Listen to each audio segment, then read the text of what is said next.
journal de ce mardi.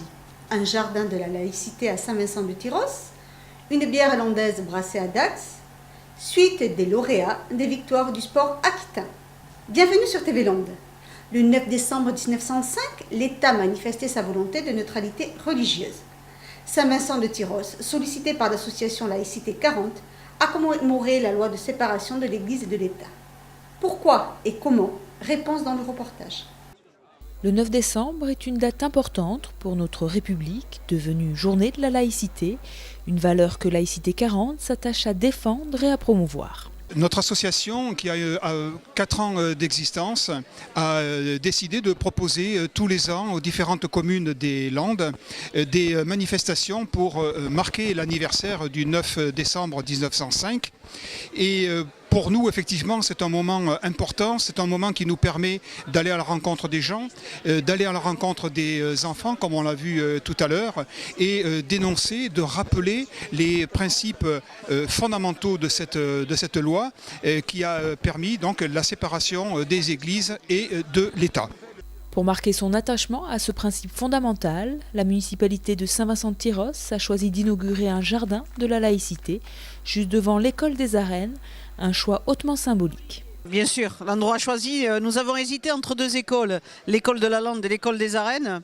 Et nous avons tranché un bureau municipal sur l'école des Arènes pourquoi ? Parce que c'est vraiment la plus grande école de Saint-Vincent-de-Tyrosse, que peut-être il manquait aussi quelques arbres, pourquoi pas, mais qu'elle était aussi que le jardin de la laïcité, beaucoup plus de personnes allaient le voir et se rendre compte qu'à Saint-Vincent-de-Tyrosse, pour nous, c'est quelque chose qui est dans les gènes, je dirais entre guillemets, et je pense aujourd'hui en particulier à mon prédécesseur qui aurait été très heureux d'être parmi nous aujourd'hui. Une manifestation modeste, mais pleine de conviction. L'olivier choisi pour orner ce jardin est emblème de paix, longévité et espérance. Pour nous, il n'y a pas de petites manifestations et de grandes manifestations. Il y a la volonté d'une part du conseil municipal de Saint-Vincent-de-Tyrosse d'avoir donc marqué l'événement. Et il y avait du monde, il y avait des enfants, il y avait le conseil municipal des jeunes. Donc pour nous, c'est important, c'est très important. Ce n'est pas parce qu'il n'y a pas des milliers de personnes que la manifestation n'est pas importante. Pour Noël et le Nouvel An, le champagne est souvent l'invité des tables de réveillon. Et si cette année on l'échangeait par une bonne bière hollandaise brassée à Dax? La Séquère, c'est le nom de cette brasserie artisanale, déjà connue à Dax pour son nom et son icône. La Séquère, donc, qui veut dire la soif en gascon. Alors l'idée nous est venue pendant les travaux de la brasserie qui se sont faits au mois de juillet. Donc on était en train de casser la vieille charpente et mon chien, qui est devenu le logo par la suite, est arrivé dans le garage. Donc maintenant c'est une brasserie, mais avant c'était un garage, avec la langue qui pendait comme ça, et mon frère m'a regardé, il fait « Regarde, ton chien, il a la Séquère ». Et ça nous a fait tilt, donc en 2-3 jours, l'idée, le logo a été créé. C'est donc dans un garage que Stéphane et Gilles Bourdillas sont installés leur microbrasserie, une idée qui a germé de leur passion pour la bière, toujours avec modération bien sûr, et grâce à Internet. Nous tenons un bar à spécialité de bière sur Dax. Et un jour, en bataillant sur Internet, on a vu qu'on pouvait faire de la bière par 20 litres et en regardant un peu plus par 50 litres. Et jusqu'au jour où on s'est dit pourquoi pas plus gros, et nous est venue l'idée d'avoir la belle machine que nous avons derrière nous. Une belle machine de professionnel qui produit depuis le mois d'août 250 litres par brassin de bière au maïs. Exactement, parce que bon, forcément on est dans les Landes. Et du maïs, on en met un peu partout, surtout dans les canards et les oies. Et on s'est dit, pourquoi pas dans la bière? Chez La Séquère, tout est fait artisanalement, de l'étiquetage à la mise en bouteille. En 6 semaines, les 2 frères produisent 1000 litres de bière, soit quelques 3000 bouteilles de blonde ou d'ambré, de fermentation haute, qui tirent davantage sur une bière de garde ou de dégustation. Impec. À voter, validé. Notre première bière a été la Lagaille, donc bière ambrée. Dès que nous avons eu les installations ici, nous avons attaqué notre bière blonde de la Torche-Bugne. Nous allons attaquer très bientôt cet hiver la fabrication de la brune. Et après, étant équipés à l'interne, nous pourrons nous lâcher dans des recettes de saison, des bières de Noël, des bières de mars et faire des essais de bières plus fortes, des bières aromatisées à l'Armagnac, c'est un projet. Et en fait, on peut se lâcher au niveau de la créa comme un graphiste. À l'image des deux frangins sympathiques et pleins d'humour, leur bière porte des noms pour le moins imagés. Au même titre que le nom de la brasserie La Séquère nous est venu comme ça en 3 minutes, le nom de chaque bière nous est venu à peu près 25 ans, puisque ça fait 25 ans qu'on entend mon père dire ces mots-là, torche-bugne, lagaille, espèce de pépiote. Donc la traduction est très simple, ça veut tout dire et rien dire. Mais c'est un petit hommage à mon père qui, n'étant pas décédé, mais était quand même un grand amateur de bière par le passé. Des bières que vous pourrez retrouver pour Noël en coffret cadeau, contenant 2 lagailles, 2 torche-bugne ainsi qu'un verre collector La Séquère, le tout pour le moins de 20 €. Alors en plus du foie gras landais, pourquoi pas une bonne bière landaise? Découvrons dans notre saga des victoires du sport aquitain le dirigeant de l'année ainsi que le meilleur club amateur. On va récompenser maintenant une catégorie, un prix qui a été décerné cette fois par le jury, donc le travail de Père Le Bouge et de ses assesseurs. Ouais. Le prix des dirigeants. Et pour cela, on appelle un champion, un kayakiste, Fabien Lefebvre, pardon. J'étais sur Jérôme Fernandez, non, il n'est pas là. Ça Fabien. Fait un partout. Fabien, on accueille Fabien, pardon. Bonjour. Ça va? Fabien Lefebvre, donc kayakiste, un double médaillé aux Jeux Olympiques en 2004 et 2008. Également 6 fois champion du monde en kayak monoplace et en canoë biplace, Fabien Lefebvre. Ça, c'est des palmarès. Ça, c'est oui, mais il y a des beaux palmarès ce soir, tout au long de la soirée. Ouais. Oui, justement, Fabien, je me rapproche, hop, de toi. Bon, la déception de ce rendez-vous manqué avec Londres, ça y est, c'est digéré. Ouais, c'est digéré dans le sens où les Jeux sont passés. Une page est tournée et puis aujourd'hui il faut se tourner un petit peu sur l'avenir et sur Rio 2016. Donc j'ai eu la chance quand même d'aller aux Jeux et de vivre les Jeux de l'extérieur pour une fois avec un œil d'observateur. Et j'ai peut-être plus appris de l'extérieur à voir un petit peu comment ça fonctionnait et comment les gens vivaient ça. C'est différent de quand on est acteur et qu'on est au départ seul au monde où en fait on est un petit peu dans notre bulle et isolé de tout ce contexte et ces enjeux et cet engouement général. Donc c'était une expérience vraiment intéressante, difficile mais intéressante et j'espère qu'elle viendra nourrir mon expérience pour de meilleurs lendemains. Ouais. Avant la prochaine Olympiade de Rio, dans 4 ans, quelle est la prochaine grosse échéance sur laquelle tu travailles là? Alors on a les championnats du monde tous les ans, nous, 2013, 2014, 2015. L'année prochaine, c'est à Prague. En 2014, c'est aux États-Unis. En 2015, à Londres. Et ensuite, c'est le Brésil. Donc, chaque saison, on est un petit peu remis en cause, remis en question. Et là, ce qui est difficile en ce moment, c'est d'arriver tous les jours, 2 fois par jour, sur l'eau avec le froid, le vent. Et ça fait partie du métier. Et c'est là que la motivation, elle est mise à rude épreuve. C'est vrai que le stade d'eau vive en plein mois d'août, il est plus sympa, je trouve. Allez, on va ouvrir cette enveloppe peut-être. On notera, Delphine, quand même que la relève est déjà là, hein, puisque pour remettre les prix, on accueille Mathis et Mathéo qui vont se relayer toute la soirée. Toi, c'est Mathis. Voilà, Mathis. Vous avez vu son beau t-shirt? Ça vous dit quelque chose? On appelle ça un maillot, je crois. Hein? Tu es de quel club? Dis-nous. Stade Montois. Stade Montois, sans rire. Bon, mais c'est bien, c'est les jeunes du Stade Montois qui sont à nos côtés, c'est super. Alors, Fabien. Jacques Dupré et Jean-Robert Cazot. Donc on a 2 lauréats pour cette catégorie. Jacques Dupré et Jean-Robert Cazot. Jacques Dupré qui est un des grands dirigeants du tennis aquitain, mais français, mais aussi européen. Vice-président de la Fédération internationale de tennis, président de Tennis Europe et qui va quitter bientôt la présidence de la Ligue Côte Basque Béarn-Land. Et c'est Jean-Robert Cazot qui nous rejoint sur scène. Approchez-vous. Alors là, c'est un vrai Montois. Lorsqu'il était petit, il était déjà amoureux de ce maillot jaune et or. Maintenant, il a participé au sauvetage du stade Montois, on peut appeler ça comme ça. Et il en est le président. Merci beaucoup d'être là. Également. Et Jacques Dupré, bonsoir à vous. Voilà, ils se saluent, nos deux lauréats. Mettez-vous ensemble, voilà. Cette victoire du prix du dirigeant. On peut leur remettre, Fabien. Allez, Fabien, un à chacun.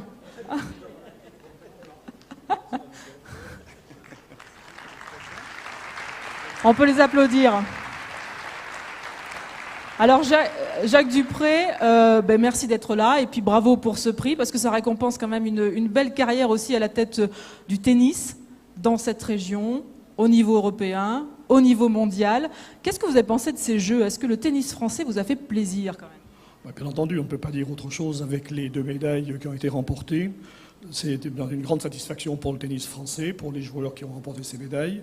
C'est vrai qu'on aurait peut-être préféré, disons, une victoire en simple. Mais enfin, déjà, ces 2 médailles en double sont très belles. 30 ans à la tête de la Ligue, juste un mot. Vous rendez les gants? Alors, je rends les gants, effectivement, oui, parce que 30 ans à la tête de la Ligue, c'est beaucoup, c'est même peut-être trop, d'ailleurs. Et comme je travaille beaucoup actuellement sur des projets concernant le bénévolat et surtout la formation des dirigeants de demain, je ne peux pas continuer moi-même allant à l'encontre finalement des causes que je défends. Bon, c'est contre le cumul des mandats donc. Voilà. Et Jean-Robert Cazot, alors vous avez réussi, vous, à ramener le Stade Montois parmi l'élite du rugby français dans le top 14. Un mot sur la finale quand même au Stade Chaban-Delmas face à Pau. Quand on est président d'un club, c'est un truc énorme. Oui, ce qui était d'abord énorme, c'est de voir plus de 20 000 personnes, 25 000 personnes pour une finale de Pro D2. Voilà, c'est ça le signe aussi que nos clubs, que notre sport est un sport très populaire et puis que nos clubs dans notre région attirent quand même les spectateurs et ça c'était une grande réussite. Alors maintenant, vous voilà en top 14. Première victoire au Racing, qui relance un peu la saison, enfin en tout cas qui lance la saison. Vous rêvez remporter le championnat d'Aquitaine, parce qu'en bas de tableau, c'est un peu ça quand même.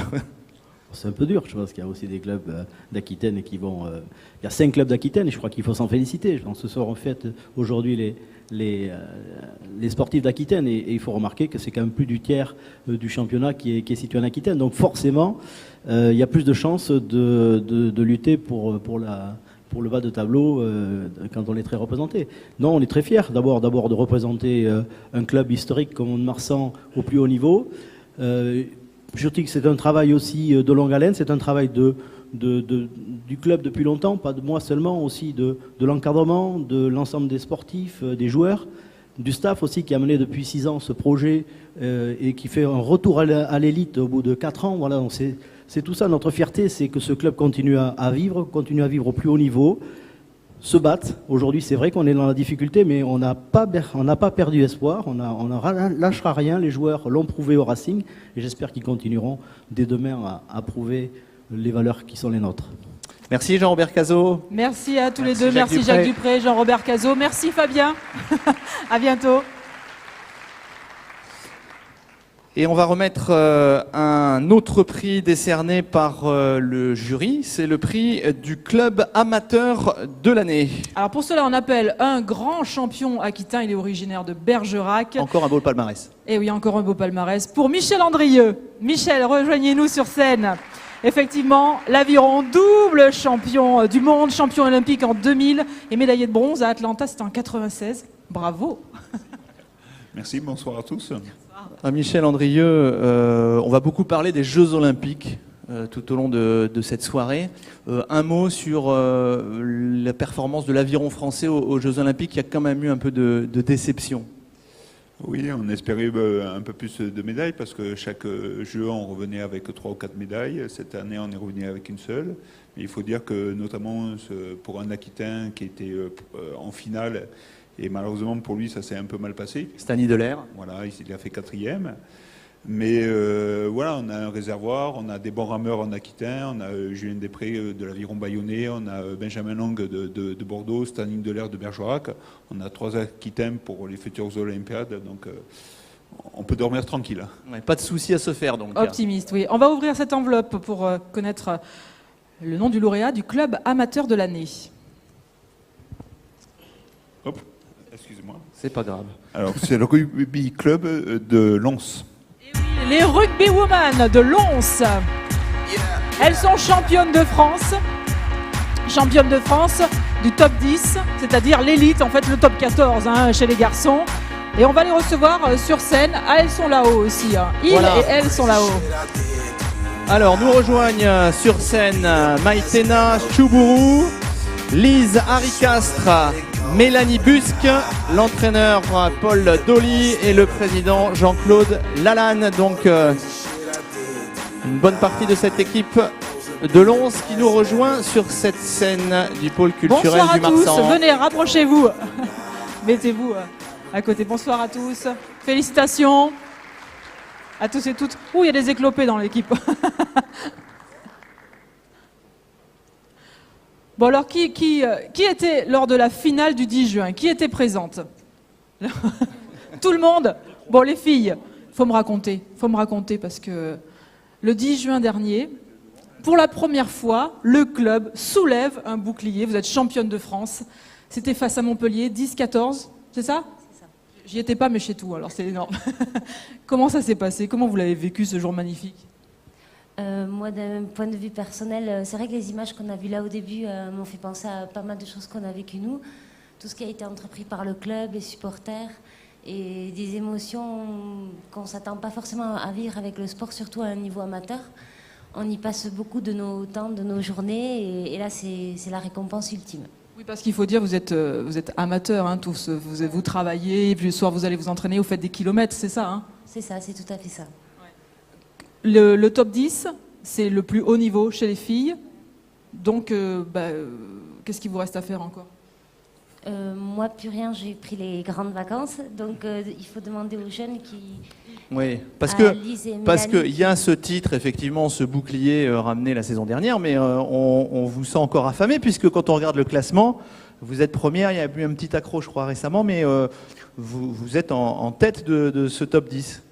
Oui, c'est vrai qu'on a bien débuté le championnat sur 6 journées, c'est ça, 5 victoires, donc voilà, un petit accroc à Lille, forcément.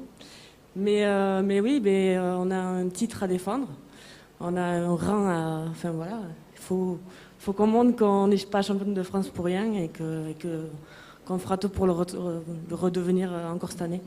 En tout cas, c'est parti sur les chapeaux de roue, donc, ouais, pour le elles RC Lens. portent haut les couleurs du rugby béarnais, les filles.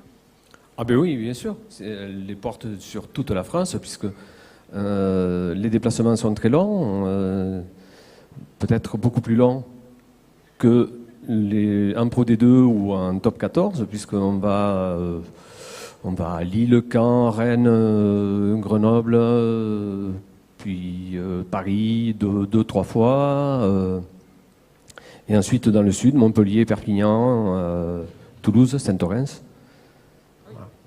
Les voyages... Et Bordeaux, mais Bordeaux c'est à côté, lorsqu'on va à Lille. Et les voyages forment la jeunesse. Voilà, exactement. Les voyages forment la Michel jeunesse. peut peut-être remettre ce fameux prix, cette victoire à l'une des filles.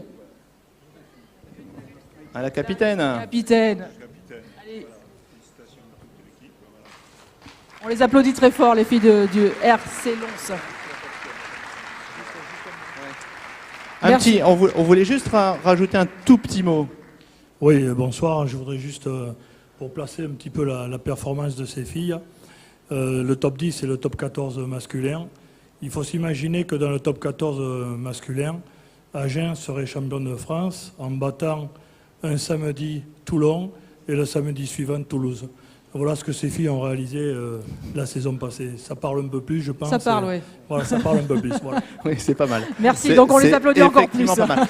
Et peut-être un mot aussi, Delphine, pour saluer le deuxième club qui est monté quand même cette saison dans ce top 10, c'est le Stade Bordelais. Les donc, filles, voilà, les filles du Stade Bordelais. Les Lionnes du Stade Deux Bordelais. clubs aquitains désormais dans ce top 10. C'est pas mal. On a dit qu'il y avait 5 clubs en top 14 chez les garçons. Les filles se défendent bien. C'est bien. On les applaudit. Merci beaucoup, mesdemoiselles et messieurs.